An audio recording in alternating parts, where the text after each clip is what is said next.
High বন্ধুরা, বৈশাখী রান্নাঘরে আপনাদের সবাইকে স্বাগত। আশা করি সবাই ভালো আছেন, সুস্থ আছেন। আজকে আমি একটা নতুন রেসিপি আপনাদের সঙ্গে শেয়ার করতে চলে এসেছি। চিংড়ি পটলের দোরমার রেসিপি নিয়ে চলে এসেছি।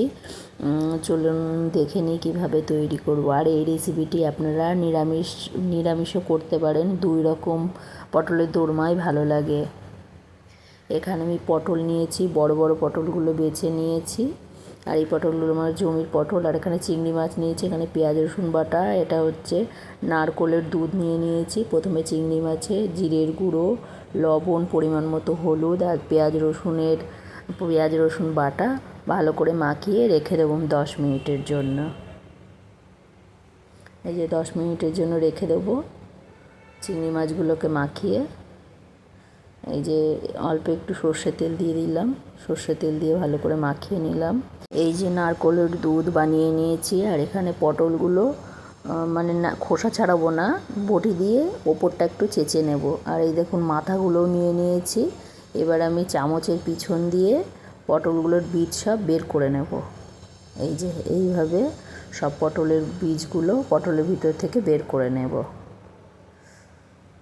এইভাবে আমি সব পটলের বীজগুলো বের করে নিয়েছি। এবার আমার 10 মিনিট হয়ে গেছে। চিংড়ির পুরগুলো পটলের ভিতরে ভর্তি করে দিচ্ছি।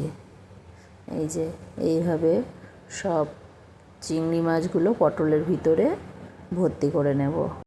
এই যে সব পটলের পুরগুলো এইভাবে ভরা হয়ে গেছে। আর এখানে আমি কাঠের টুথপিক দিয়ে পটলের মুখগুলো কাঠের টুথপিক দিয়ে আটকে দিয়েছি।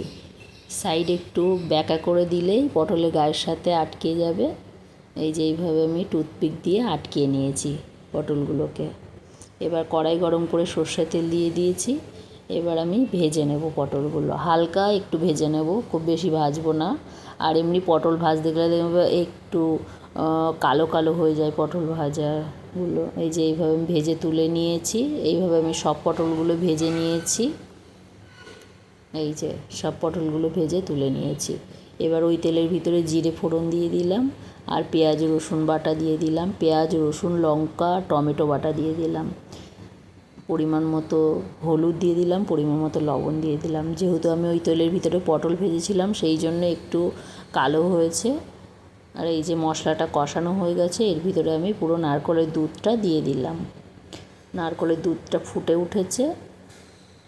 এবার আমি পটলগুলো দিয়ে 15 মিনিট একদম সিম করে দিয়ে ফুটিয়ে নেব। পটলগুলো সব ভালোভাবে সিদ্ধ হয়ে যাবে। এই যে চিংড়ি পটলের দোরমা পুরো রেডি হয়ে গেছে। এবার ওপর থেকে একটু ঘি আর একটু গরম মশলা ছড়িয়ে নামিয়ে নেব।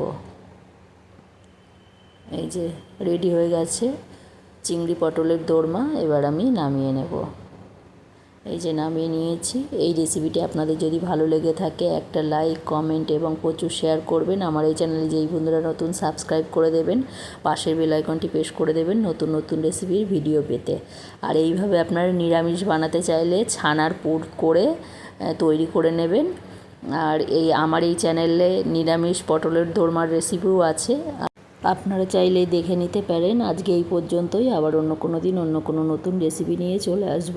আর রেসিপিটি কেমন লাগলো অবশ্যই কমেন্টে জানাতে ভুলবেন না। এই যে গরম গরম ভাতের সঙ্গে খেতে কিন্তু খুবই সুন্দর লাগে। এই দেখুন কত সুন্দর সিদ্ধ হয়ে গেছে, ভিতরে চিংড়ি মাছগুলোও খুব সুন্দর সিদ্ধ হয়েছে।